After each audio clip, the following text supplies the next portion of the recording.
बच्चों, पाठ विद्युत चालन में आज हम बात करेंगे विद्युत ऊर्जा की। विद्युत ऊर्जा क्या है? देखो, जैसे हम अपने घरों में पंखा चलाते हैं, बल्ब जलाते हैं, टीवी यूज करते हैं, तो उसका जो बिल आता है उसमें हम जितनी विद्युत ऊर्जा खर्च करते हैं वो हमारे घर में जो मीटर लगा है उसमें वो खर्च विद्युत ऊर्जा हमारी यूनिट के रूप में स्टोर होती है, जिसका बिल हमारे महीने में यूनिट के रूप में आता है। बच्चों, जो खर्च विद्युत ऊर्जा है, विद्युत ऊर्जा को यूनिट में जो नापते हैं वो यूनिट उसका व्यवहारिक मात्रक है, लेकिन उसी यूनिट को हम किलोवाट घंटा भी कहते हैं। तो आप घर के मीटर पे जाके देख सकते हो, उस पर kWh ऐसे करके लिखा होगा कहीं पर अंदर, और मीटर में जो kWh लिखा है उस kWh का मतलब होता है किलोवाट आवर।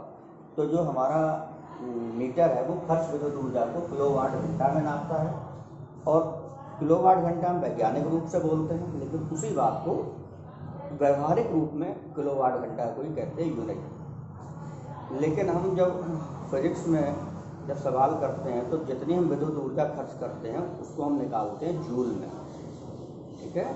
तो हम करेंगे क्या, हम आपको खर्च विद्युत ऊर्जा जूल में, किलोवाट घंटा में, सब में आपको फॉर्मूले बताएंगे तो कैसे निकालते हैं। होता क्या है कि आपको हमने एक बात बताई थी कि जब कोई तार है और किसी तार के स्वरूप पर हम बैटरी से जोड़ देते हैं, तो एक बार मैंने अनुगमन वेग समझाया था, उसको समझें कि किसी तार के स्वरों को जब हम बैटरी से जोड़ देते हैं तो बैटरी में उपस्थित जो मुक्त इलेक्ट्रॉन है वो हमने बताया था आपको माइनस से प्लस की ओर चलने लगते हैं। तो जब इलेक्ट्रॉन माइनस से प्लस की ओर चलता है बच्चों, तब रास्ते में इलेक्ट्रॉन जो धातु के परमाणु हैं उनसे टकरा के आगे बढ़ता है। तो इलेक्ट्रॉन जब धातु के परमाणु से रास्ते में टकराता है तो उस टकराने के दौरान इलेक्ट्रॉन की जो कुछ ऊर्जा होती है वो धातु के परमाणु में स्थानांतरित हो जाती है या ट्रांसफ़र हो जाती है, जिससे होता क्या है, ध्यान दें बात पे, जो इलेक्ट्रॉन जिसको आगे बढ़ाने का काम किया बैटरी ने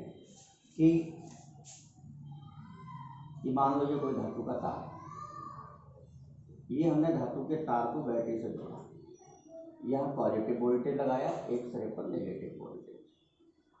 अब ये धातु के अंदर इलेक्ट्रॉन है, तो नेगेटिव वोल्टेज इन नेगेटिव इलेक्ट्रॉनों को, दोनों समान प्रकार के आवेश हैं, तो अपने से दूर प्रतिकर्षित करेगा, तो इलेक्ट्रॉन ऐसे करके आगे बढ़ने लगेंगे, माइनस से प्लस की ओर चलने लगेंगे। लेकिन बीच में ये जो धातु के परमाणु होंगे इस तरह, तो धातु के परमाणुओं से इलेक्ट्रॉन रास्ते में टकरा सकता है। तो जो गति करता हुआ इलेक्ट्रॉन धातु के परमाणु से टकराएगा, तो उस टक्कर के दौरान इलेक्ट्रॉन की जो ऊर्जा होगी, जिस ऊर्जा से इलेक्ट्रॉन आगे बढ़ रहे थे या जिस अनुगमन वेग से इलेक्ट्रॉन आगे बढ़ रहे थे, तो जो इलेक्ट्रॉनों का जो वेग होगा वो धातु के परमाणु से टकराने से उसकी इलेक्ट्रॉन की स्पीड कुछ कम हो जाएगी।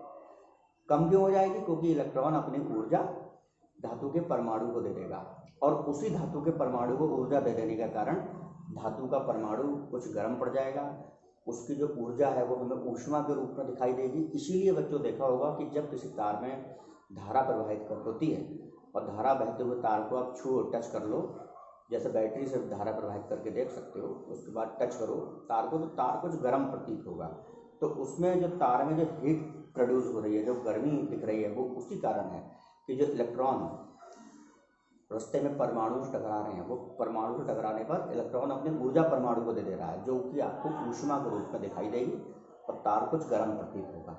जिससे क्या होगा, इलेक्ट्रॉन के मार्ग में रुकावट आई। अब इलेक्ट्रॉन को आगे बढ़ाना है, तो आगे बढ़ाने का काम फिर बैटरी करेगी। बैटरी अपना फोर्स लगा रही है, बैटरी अपने बाहर से एक्सटर्नल विद्युत क्षेत्र लगा रही है, जिससे इलेक्ट्रॉन आगे बढ़ेगा, और इलेक्ट्रॉन को आगे बढ़ाने में बैटरी को कार्य करना पड़ेगा। तो इलेक्ट्रॉन को आगे बढ़ाने में बैटरी जो कार्य करेगी, वही कार्य हमें विद्युत ऊर्जा के रूप में प्राप्त होता है।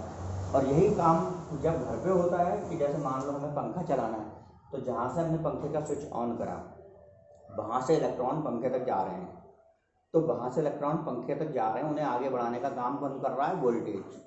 और जब इलेक्ट्रॉनों को आगे बढ़ाने का काम वोल्टेज करेगा तो उसमें हमें कुछ कार्य करना पड़ेगा, और वही कार्य जो घर में इलेक्ट्रॉनों को स्विच से पंखे तक ले जाने में जो कार्य करना पड़ रहा है, वही कार्य हमारे घरों में जो मीटर लगा है उसमें विद्युत ऊर्जा के रूप में या बिल के रूप में एकत्र होता चला जाता है। तो इसका मतलब ये है कि आवेश को आगे बढ़ाने में जो कार्य करना पड़ेगा वही आपकी विद्युत ऊर्जा है। तो आवेश को आगे बढ़ाने में जो कार्य करना पड़ता है उसके हम देखो सूत्र देखते हैं क्या है। तो इसके लिए हमने आपको विभवांतर का सूत्र एक बताया था, विभवांतर V बराबर W/Q से। तो कार्य W बराबर हो जाएगा, किसकी गुणा करेंगे Q।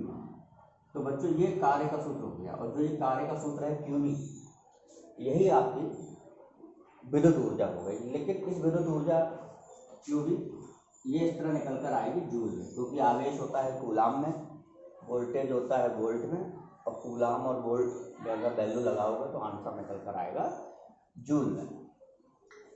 तो इसको लेकिन इसके हम रूप बदल सकते हैं। देखो जैसे मान लो एक सूत्र तो ये हो गया का विद्युत ऊर्जा का W बराबर Q, ठीक है। दूसरा जैसे Q की जगह लगा दो IT, Q का सूत्र IT, तो IT इंटू V, तो W बराबर हो जाएगा VI, ठीक है। ये हो गया V और I के पदों में।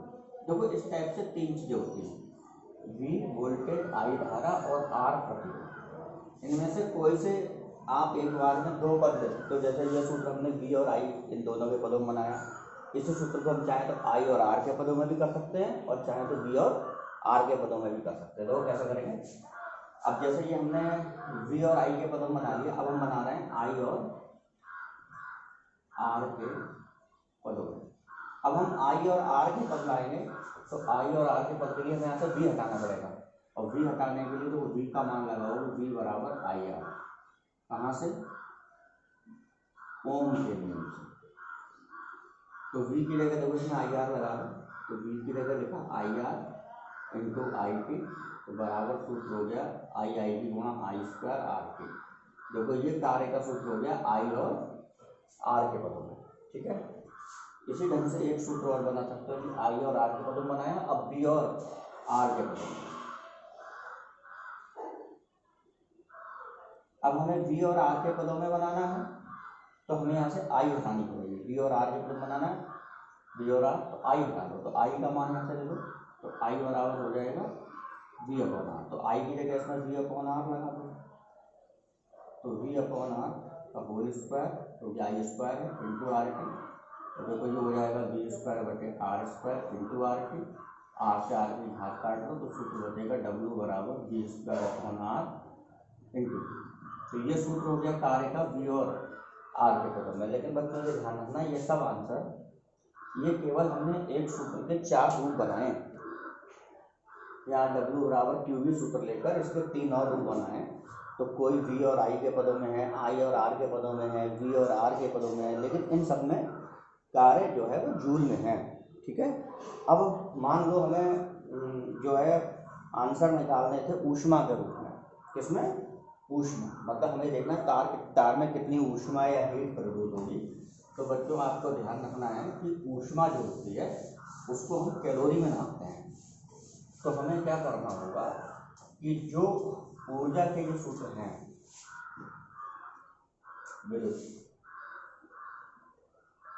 ऊर्जा किसमें होती है, जूल।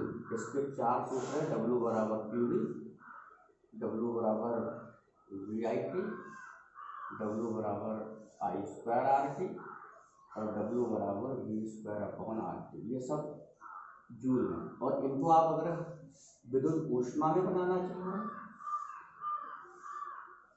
जिसका मात्रक होता है कैलोरी, हीट के रूप में, तो पहले ध्यान रखना हीट को हम प्रदर्शित करते हैं H से।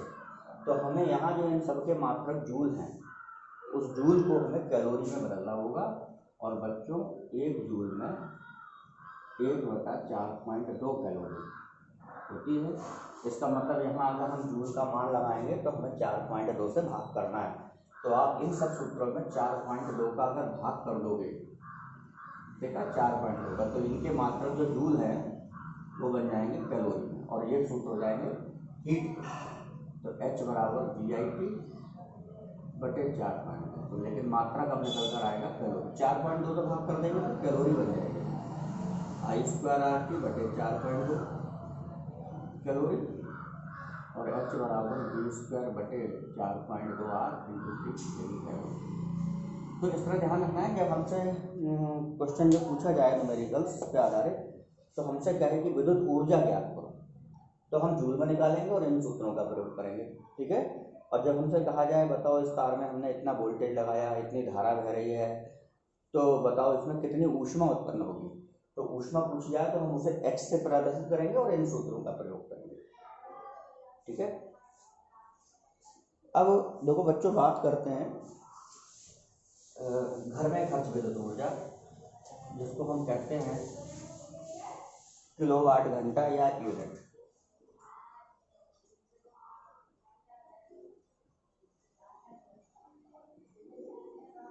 बच्चों ये जो किलोवाट घंटा या यूनिट है, ये भी जूल में ही इसको कन्वर्ट कर सकते हैं, ये भी ऊर्जा का ही मात्रक है। लेकिन होता क्या है कि आप घर में जैसे 1 किलोवाट का कोई उपकरण ले लो, जैसे हीटर है, और जैसे एक प्रैक्टिकल कर सकते हो कि घर में पहले आप मीटर की रीडिंग देख लो कि कितने यूनिट बिजली आपने आज तक खर्च कर दी, फिर घर की सब लाइट बंद कर दो, ठीक है। घर की सब लाइट बंद करके मीटर रीडिंग आपने नोट कर ली, घर की सारी लाइट बंद करी, और लाइट बंद करने के बाद 1 किलोवाट का एक हीटर ले लो या कोई विद्युत उपकरण ले लो 1 किलोवाट का, उसे नेट 1 घंटे के लिए स्टार्ट कर दो, और 1 घंटे जब वो यूज हो जाए उसके बाद आप घर की मीटर में जाकर रीडिंग देखोगे तो 1 यूनिट रीडिंग बढ़ गई होगी, नेट 1 यूनिट बढ़ेगा। तो होता क्या है कि किसी विद्युत परिपथ में 1 किलोवाट का उपकरण 1 घंटे तक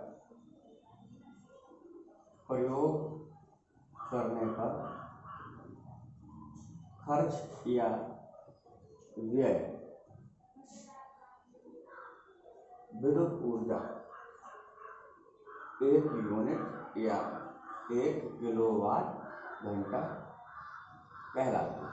तो उसी को हम 1 यूनिट या 1 किलोवाट घंटा कहते हैं। तो 1 किलोवाट घंटा का मतलब है कि 1 किलोवाट का उपकरण आप 1 घंटा तक प्रयोग करें। तो देखो 1 यूनिट या 1 किलोवाट घंटा में कितने हम जूल निकाल सकते हैं कि जूल कितने होते हैं। देखो कैसे कि इसको हमने लिखा है 1 किलोवाट घंटा को 1 किलोवाट इंटू 1 घंटा, ऐसे 2 टुकड़ों में, ठीक है।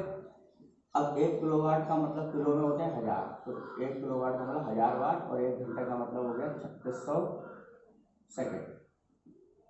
अब हम वाट को बच्चों ये 1000, और जो वाट होता है वाट शक्ति का मात्रक होता है, स्कूल पढ़ा होगा शक्ति P बराबर W/T। तो शक्ति का मात्रक होता है वाट, कार्य W का मात्रक जूल, प्रति समय का मात्रक सेकंड। तो हम वाट को जूल प्रति सेकंड भी कहते हैं, वाट को हम क्या कहते हैं, जूल प्रति सेकंड। तो वाट की जगह हम लिख सकते हैं जूल प्रति सेकंड इंटू 3600 सेकंड। तो देखो यहाँ सेकंड मात्रक से सेकंड मात्रक कटा, इसकी गुणा कर लो 3600 और 1000 की गुणा करोगे तो 3600 को अगले 3 जीरो और बढ़ जाएंगे, इतने जीरो।